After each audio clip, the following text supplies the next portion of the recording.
नमस्कार साथियों, स्वागत है आपका स्टूडेंट स्कूल लाइफ की डिजिटल कक्षा में। देखिए, मैं तरुण आज आपको पढ़ाने वाला हूं कक्षा 10 का जो साइंस विषय है उसका चैप्टर नंबर पहला। चैप्टर पहले को पढ़ते हुए हमें काफ़ी दिन हो चुके हैं, उसी क्रम में अपन आगे बढ़ रहे हैं। अपन देखिए, रासायनिक अभिक्रियाओं के अंदर अपन बहुत सारी रासायनिक अभिक्रिया पहले देख चुके हैं, जैसे संयोजन अभिक्रिया, वियोजन अभिक्रिया, ये अपन देख चुके हैं। आज अपन इसके अंदर आगे देखेंगे कि अभिक्रिया किस प्रकार की होती है। ठीक है, तो चलिए शुरू करते हैं अभिक्रिया को। देखिए, सबसे पहले जो अपन अभिक्रिया पढ़ने वाले हैं वो है विस्थापन अभिक्रिया। कौन सी है? विस्थापन अभिक्रिया। ठीक है, संयोजन अभिक्रिया अपन ने देख ली, वियोजन अभिक्रिया अपन ने देख ली। अब उसी के अंदर एक प्रकार आता है विस्थापन अभिक्रिया। क्या होती है विस्थापन अभिक्रिया? सबसे पहले अपन इसकी परिभाषा देखेंगे और परिभाषा देखने के बाद अपन इसको जो है उदाहरणों के द्वारा से समझेंगे। सवाल किस प्रकार से आता है वो भी मैं आपको इस वीडियो में बताऊंगा, तो वीडियो के साथ अंत तक बने रहिएगा। चलिए शुरू करते हैं कि विस्थापन अभिक्रिया। ध्यान से सबसे पहले परिभाषा समझो, क्या लिखी हुई है परिभाषा कि ऐसी अभिक्रिया, क्या बोलता है ये? ऐसी अभिक्रिया जिसमें एक अभिकारक में उपस्थित परमाणु, क्या बोला इसने कि ऐसी अभिक्रिया जिसमें एक अभिकारक में उपस्थित परमाणु। अब अभिकारक क्या होते हैं? जो बाईं तरफ होते, तीर के निशान के बाईं तरफ जो लिखे जाते हैं वो क्या है? अभिकारक, मतलब जो आपस में क्रिया करेंगे। ये अपन पहले पढ़ चुके हैं। तो अभिकारक में उपस्थित परमाणु, ठीक है, अभिकारक के अंदर उपस्थित परमाणु दूसरे अभिकारक के परमाणु द्वारा क्या हो जाते हैं? विस्थापित हो जाते हैं। क्या हो जाते हैं? विस्थापित हो जाते हैं। इसको अपन क्या बोलते हैं? विस्थापन अभिक्रिया।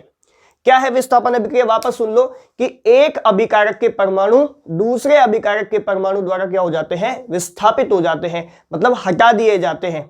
ठीक है, उसको अपन क्या बोल देते हैं? विस्थापन अभिक्रिया। इसका एक फॉर्मूला भी है, देखिए इधर क्या है फॉर्मूला। मान लो एक अभिकारक है अपने पास ए, ठीक है, एक क्या है? रिएक्टेंट है अपने पास ए, और जो दूसरा रिएक्टेंट है वो अपने पास क्या है? बीसी।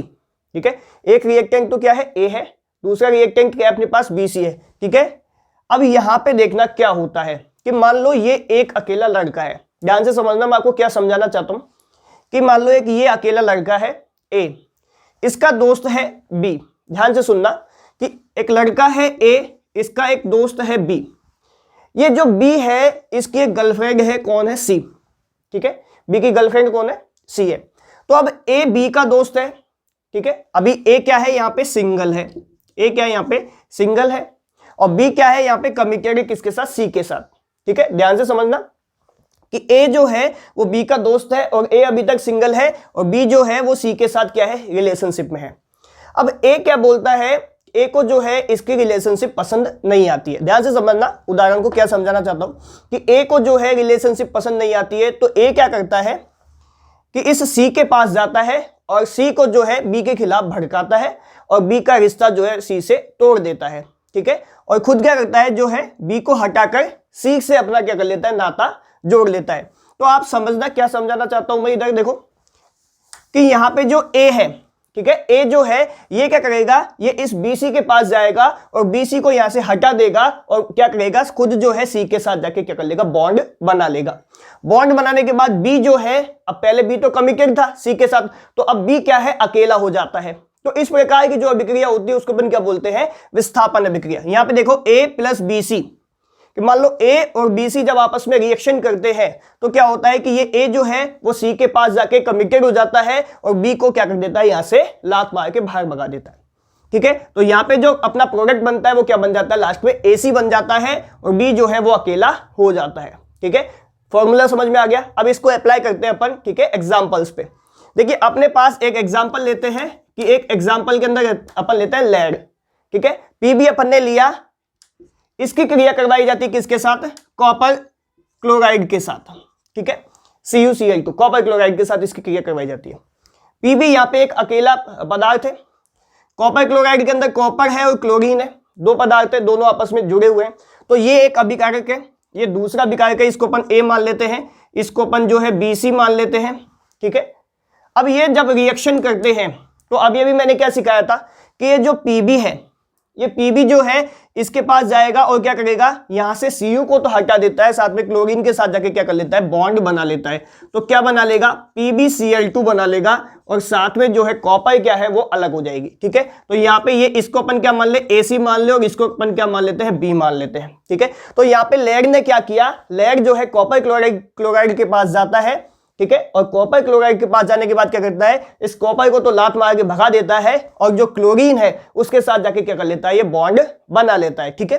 तो जैसे ही बॉन्ड बना तो क्या बन गया, लेड क्लोराइड बन गया और साथ में जो कॉपर है वो क्या हो गया, आउट हो गया। बात समझ में आ गई।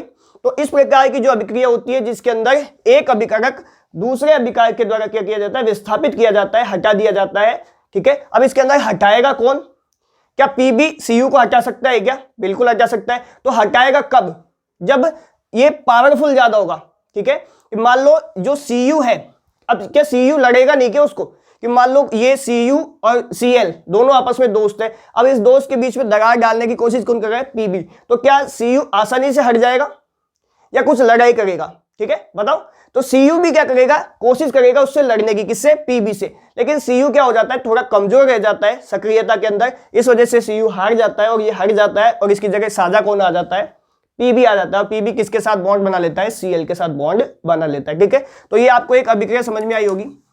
अब आपसे सवाल कैसे पूछा जाएगा, सवाल देखो एग्जाम के अंदर कैसे आता है कि ये समीकरण दिया हुआ है, ठीक है, और आपसे पूछा जाएगा बताओ अभिक्रिया किस प्रकार की है, ठीक है। आपसे सवाल क्या पूछा जाएगा कि अभिक्रिया जो है आपके सामने वो किस प्रकार की है। तो आपको यहाँ पे सीधा सीधा क्या देखना है, फॉर्मूला अप्लाई हो रहा है या नहीं हो रहा। यहाँ पे अपन ने लिखा ये ए है, ये BC है, इसने क्या किया, PB ने Cl2 के साथ बनाया तो ये AC बना लिया और जो B है अकेला हो गया। मतलब हम समझ गए कि इसके अंदर क्या हुआ है, इसके अंदर जो है विस्थापन हुआ है, ठीक है। इसके अंदर क्या हुआ है, इसके अंदर विस्थापन हुआ है, इस वजह से अभिक्रिया कौन सी हो गई, ये विस्थापन अभिक्रिया हो गई। कोई दिक्कत है, यहां तक समझ में आ गया आसानी से। चलिए एक और उदाहरण देखते हैं इसका अपन। देखो इधर अपन दूसरा उदाहरण लेते हैं इसका, ठीक है। एक अपन लेते हैं यहाँ पे आयरन Fe, ठीक है। Fe लिया अपन ने और Fe जो है क्रिया करता है किसके साथ, कॉपर सल्फेट के साथ, ठीक है। Fe ने किसके साथ क्रिया की, कॉपर सल्फेट के साथ क्रिया की और क्या बना लिया यहाँ पे, FeSO4 फेरस सल्फेट बना लिया, ठीक है। साथ में यहाँ पे देखो इस Fe ने जाके इस SO4 के साथ क्रिया कर ली, बचा कौन, Cu। तो जो Cu है यहाँ पे क्या हो जाता है, यहाँ पे भी Cu अकेला हो जाता है। मतलब ये पहले तो इसने लेड ने क्या किया, कॉपर को हटा दिया, ठीक है। तो कॉपर ने क्या किया, चलो कोई बात नहीं दूसरी पटाएंगे। तो कॉपर ने क्या किया, इस सल्फेट के साथ जाके बॉन्ड बनाया, तो जैसे सल्फेट के साथ बॉन्ड बनाया तो ये आयरन आ गया। अब की बार आयरन क्या करता है, इसका बॉन्ड तोड़ देता है, अब वापस जो है कॉपर वो अकेला रह जाता है। बात समझ में आ गई है, कॉपर वापस अकेला रह गया यहाँ पे। अब कॉपर अकेला रह गया तो FeSO4 का बॉन्ड बन गया। बात समझ में आ गई। तो ये अभिक्रिया किस टाइप की है, अभिक्रिया का टाइप क्या है, अभिक्रिया है विस्थापन अभिक्रिया, ठीक है। कौन सी अभिक्रिया है ये, विस्थापन अभिक्रिया। ऐसे ही एक और फेमस अभिक्रिया है Zn प्लस CuSO4, ठीक है। ये बहुत बार पूछी गई अभिक्रिया, ये तो आप इंपोर्टेंट कर लो। Zn plus CuSO4 is equal to ZnSO4 plus Cu, ठीक है। ZnSO4 plus Cu। तो यहाँ पे देखिए Zn क्या करता है, ठीक है। ये Zn जाता है किसके पास, इस SO4 के साथ पास जाता है और बॉन्ड बना लेता है और यहाँ से Cu को क्या कर देता है, हटा देता है, ठीक है। Cu को क्या कर दिया इसने, यहाँ से लात मार के बाहर भगा दिया, बॉन्ड बनाया सल्फेट के साथ और क्या बना लिया, यहाँ पे ZnSO4 बना लिया और जो Cu है बेचारा यहाँ भी क्या हो गया, अकेला हो गया। तो हमने क्या समझा इन एग्जाम्पलों से, क्या समझ गए अपन कि हम देखते हैं कि सभी के अंदर एक फॉर्मूला अप्लाई हो रहा है, वो है A plus BC is equal to AC plus B, ठीक है। तो जो ज्यादा पावरफुल एलिमेंट है, ठीक है, जो ज्यादा पावरफुल एलिमेंट है वो कम पावरफुल एलिमेंट को कर देता है, हटा देता है उसकी जगह से और खुद जाके वहां पे क्या हो जाता है, विराजमान हो जाता है, ठीक है। तो ये एग्जाम्पल आपको समझ में आ गए होंगे, तो आप इसको उतार भी सकते हो कॉपी के अंदर, ठीक है। इसको आप कॉपी के अंदर नोट डाउन कर लो, ठीक है। आगे चलते हैं अपन दूसरी अभिक्रिया देखते हैं, इसको हटाते हैं अपन। ये तो अपन ने देखी थी विस्थापन अभिक्रिया। विस्थापन अभिक्रिया उम्मीद करता हूं आपको समझ में आ गई होगी। अब अपन देखते हैं कौन सी अभिक्रिया, अब अपन देखते हैं द्विविस्थापन अभिक्रिया, ठीक है। इसके अंदर 2 बार विस्थापन होगा। कितनी बार विस्थापन होगा, इसके अंदर 2 बार विस्थापन होगा। कैसी अभिक्रिया, क्या है इसकी परिभाषा, वो समझते हैं। कई बार आपसे सीधा सीधा प्रश्न पूछ लिया जाता है द्विविस्थापन अभिक्रिया किसे कहते हैं, ठीक है। और कई बार आपको जो है समीकरण दी हुई होती है और आपसे अभिक्रिया का प्रकार पूछा जाता है। तो सबसे पहले अपन परिभाषा देख लेते हैं कि इस प्रकार की अभिक्रिया में, देखिए क्या बोलता है, इस प्रकार की अभिक्रिया में दोनों अभिकारकों के परमाणु, दोनों अभिकारक के परमाणु जो रिएक्शन आपस में कर रहे हैं, ठीक है, वो दोनों अभिकारकों के परमाणु आपस में विस्थापित हो जाते हैं, ठीक है। कैसे, आपस में विस्थापित हो जाते हैं तथा नए यौगिकों का निर्माण करते हैं। ठीक है, परिभाषा क्या बोलती है कि इस प्रकार की अभिक्रिया में दोनों अभिकार के जो दोनों एलिमेंट है, जो दोनों रिएक्टेंट है, वो आपस में ही क्या हो जाएंगे, इंटरचेंज हो जाएंगे, ठीक है, विस्थापित हो जाएंगे आपस में। और विस्थापित होने के बाद जो प्रोडक्ट बनेगा अपना, वो क्या होगा, एकदम न्यू प्रोडक्ट होगा, ठीक है। कैसा होगा वो प्रोडक्ट, बिल्कुल न्यू प्रोडक्ट होगा। इसको अपन क्या बोलते हैं, द्विस्थापन अभिक्रिया, ठीक है, ठीक है, कोई दिक्कत है, इसको क्या बोलते हैं अपन, द्विविस्थापन अभिक्रिया। इसका भी एक फॉर्मूला है, क्या है फॉर्मूला, देखो इधर ए बी अपने पास एक रिएक्टेंट है, दूसरा रिएक्टेंट अपने पास सी डी। यहां पे मैं आपको समझाता हूं कि ए बी एक रिएक्टेंट है, दूसरा क्या अपने पास सी डी है।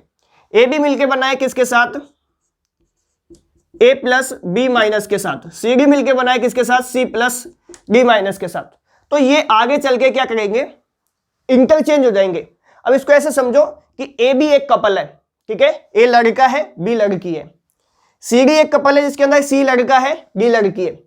अब ये दोनों आपस में दोस्त है, ठीक है, ये क्या है, दोनों आपस में दोस्त है। लेकिन अब दोनों के मन में ए जो लड़का है और जो सी लड़का है, ये भी आपस में दोस्त है, ठीक है, ये एक कपल है, ये एक कपल है, और ए और सी आपस में क्या है, यहाँ पे दोस्त है।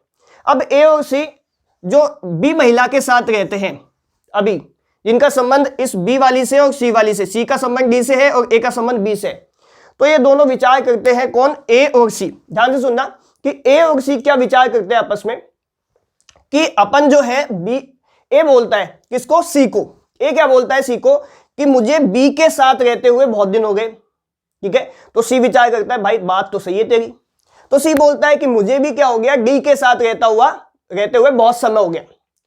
तो दोनों आपस में सलाह करते हैं, तो बोले ऐसा करते हैं, कुछ दिनों के लिए अपन क्या करते हैं, जो अपनी अपनी वाइफ बोल सकते हैं इनको, या अपनी अपनी बंदियां जो है इनको क्या कर लेते हैं अपन, एक्सचेंज कर लेते हैं, ठीक है। बात समझ में आ गई है कि ए और सी इतने खुरापाती दिमाग के इंसान है कि आपस में बोल क्या रहे हैं कि अपन दोनों, ये बोलता है ए कि मैं बी से बोर हो गया, सी बोलता है मैं डी से बोर हो गया, तो दोनों विचार करते हैं, ऐसा करते हैं, थोड़े दिन बी को तू रख ले और डी को मैं रख लेता हूं, ठीक है। ऐसा विचार कौन करते हैं, ए और सी मिलकर करते हैं। तो इन्होंने विचार कर लिया, तो विचार करने के बाद क्या हुआ, जो नया बॉन्ड बना, ये ए ने क्या किया, बी से मन भर गया था इसका, तो ये किसके पास पहुंच गया, डी के पास पहुंच गया, और जो सी है वो किसके पास पहुंच गया, इस बी के पास पहुंच गया। तो बॉन्ड जो बना वो क्या बन गया, A D plus B C. बात समझ में आ गया, A D plus B C बन गया, ठीक है। तो ये अपना छोटा सा फॉर्मूला अपन को समझ में आ गया। देखिए इधर ये छोटा सा फॉर्मूला अपन को पता लग ही गया कि फॉर्मूला कैसे आया यहाँ पे। अब ये फॉर्मूला अप्लाई कैसे होता है, फॉर्मूला मैंने यहाँ लिखा हुआ है, इसके एग्जाम्पल अपन इसके अंदर अप्लाई करेंगे। तो इस फॉर्मूले को यहां से मिटाता हूं, आप यहां नोट डाउन कर लेना, ठीक है, यहां लिखा हुआ है, यहां से देख लेना फॉर्मूले को। अब अपन देखते हैं, सबसे पहले अपन इसके एग्जाम्पल लेते हैं। एग्जाम्पल के अंदर सबसे पहले अपन क्या चीज लेते हैं, एग्जाम्पल के अंदर सबसे पहले अपन लेते हैं सोडियम सल्फेट, ठीक है, क्या लेते हैं, सोडियम सल्फेट Na2SO4, ठीक है साहब, Na2SO4 ले लिया। इसके बाद अपन क्या लेते हैं, बेरियम क्लोराइड BaCl2, ठीक है। ये क्या चीज है, ये है सोडियम सल्फेट, ठीक है। ये क्या है, बेरियम क्लोराइड, वो सोडियम सल्फेट है, ये बेरियम क्लोराइड है, ठीक है। अब ये आपस में रिएक्शन करेंगे, लेकिन रिएक्शन करने से पहले देखो इसको अपन देखते हैं कि जो सोडियम सल्फेट है ये क्या किस किस से मिलकर बना है, Na और SO4 से मिलकर बना है, ठीक है, Na2SO4 से। यहाँ पे ये जो है ये Ba और Cl2 से मिलकर बना है। बात समझ में आ गई है। तो इसको अपन A मान लेते हैं, इसको अपन B मान लेते हैं, इसको C मान लेते हैं और इसको D मान लेते हैं, ठीक है। तो अभी अपन ने क्या सीखा था कि ये जो A है इसका साझा किससे था, B से था, लेकिन ये B को छोड़ के किसके पास चला जाता है, D के पास चला जाता है, और जो C है वो किसके पास आ जाता है, इस B के पास आ जाता है। तो जो प्रोडक्ट बनता है अपना, देखिए इधर कि जो प्रोडक्ट बनता है अपना वो क्या बनता है, ठीक है। यहां से Na2Cl2, यहाँ पे देखिए ये क्या बना लेता है कि ये जो Na है ये Cl के साथ जाके बॉन्ड कर लेता है, तो क्या बना लेता है 2NaCl, ठीक है। Na दो बार है, Cl दो बार है, तो क्या बना लिया इसने 2NaCl बना लिया, ठीक है। बात समझ में आ गई। और यहाँ पे जो Ba है ये क्या है, Ba क्या है, BaSO4 बना लेता है, ठीक है। ये Ba जाके किससे जुड़ जाता है, SO4 के साथ जुड़ जाता है, जो कि क्या होता है, बेरियम सल्फेट होता है, ठीक है, वो BaSO4, ठीक है, बेरियम सल्फेट, बेरियम सल्फेट। ठीक है। अब ये जो बेरियम सल्फेट बना है, इसके नीचे आगे की तरफ देखो मैंने एक तीर का निशान लगाया नीचे की तरफ। इसका मतलब होता है कि जो बेरियम सल्फेट अपन को मिलेगा प्रोडक्ट के रूप में, वो क्या मिलेगा, वो जो अपन यूज कर रहे हैं ना बीकर, उसके नीचे बैठ जाएगा ये जाके, ठीक है। और नीचे बैठ जाएगा तो किस रूप में बैठेगा, वो बैठेगा अवक्षेप के रूप में, ठीक है। किसके रूप में, अवक्षेप के रूप में। मतलब बेरियम जो सल्फेट हमको प्रोडक्ट के रूप में मिला है, वो जो अपन बीकर, जो एक्सपेरिमेंट बीकर लेते हैं, उसमें नीचे की तरफ जाके बैठ जाएगा, नीचे की तरफ हमको जमा हुआ मिल जाएगा, ठीक है। तो यहां पे अपन ने क्या चीज देखी, यहां पे अपन ने देखा कि 2 बार विस्थापन हो रहा है। Na जाता है इसके पास तो Ba चल जाता है किसके पास, इसके पास। क्या बन जाता है अपने पास, एक NaCl बन जाता है जो कि बिल्कुल अलग प्रोडक्ट है, इसमें है ही नहीं, और एक BaSO4 बन जाता है जो भी बिल्कुल क्या है, अलग प्रोडक्ट है। समझ में आ रहा है आपको चीजें, ठीक है। उम्मीद करता हूं ये सारी चीजें समझ में आ रही होगी। ऐसा ही एक और उदाहरण देखते हैं, ठीक है, एक और एग्जांपल देखें। तो यहाँ पे अपन देखते हैं कॉपर सल्फेट CuSO4, इसकी क्रिया करवा देते हैं अपन किसके साथ, NaOH के साथ, ठीक है। किसके साथ करवा दी अपन ने, सोडियम हाइड्रोक्साइड के साथ इसकी क्रिया करवाई। तो क्या बना देखो इधर, CuOH का ट्वाइस प्लस Na2SO4, ठीक है। बात समझ में आ गई। अब देखो इधर क्या है, यहाँ पे अपन इसको तोड़े तो ये Cu है, ये SO4 है, ये Na है, ये OH है। बात समझ में आ गई है, ये Na है और ये क्या है, OH है। तो ये जो Cu है ये किसके साथ चले गया, ये इस OH के साथ चला गया, और जो Na है वो किसके साथ आ गया, इस SO4 के साथ आ गया।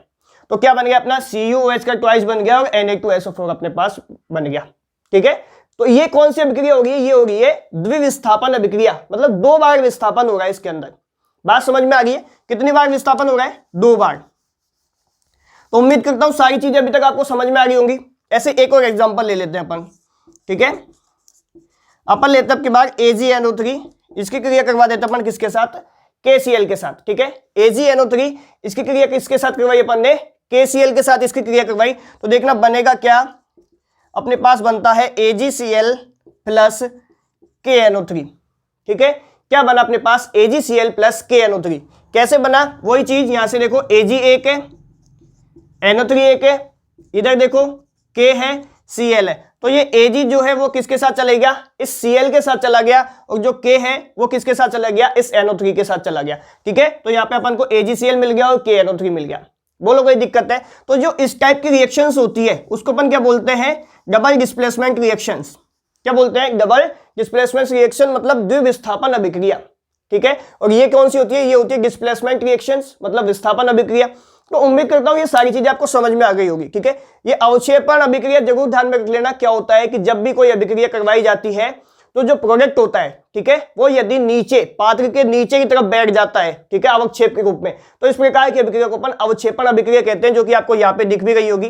तो ये जो BaSO4 है ये किसके रूप में आया, अपन को अवक्षेप के रूप में आया है, ठीक है। तो आपसे यदि यही पूछा जाएगा कि मान लो ये अभिक्रिया आपको दे दी है, ठीक है, और क्वेश्चन लिखा हुआ है उसके आगे कि बताइए अभिक्रिया किस प्रकार की है, तो आपको लिखना है ये है द्विविस्थापन रासायनिक अभिक्रिया। कौन सी है ये, द्विविस्थापन रासायनिक अभिक्रिया। बात समझ में आ गई इतनी। तो ये अपन ने आज जो है द्विविस्थापन अभिक्रिया और विस्थापन अभिक्रिया दोनों को पढ़ लिया, ठीक है। अब इसके बाद अपन कल इसके आगे का टॉपिक पढ़ने वाले हैं जो भी रासायनिक अभिक्रियाओं के अंदर आते हैं, ठीक है। तो उम्मीद करता हूं आपको यहां तक की सारी चीजें समझ में आई होगी, ठीक है। वीडियो अच्छी लगी तो वीडियो को लाइक कर दीजिएगा और वीडियो को शेयर कर दीजिएगा, ठीक है। और यदि आप चैनल पर नए हो तो चैनल को सब्सक्राइब भी कर दीजिएगा, ठीक है। Thank you.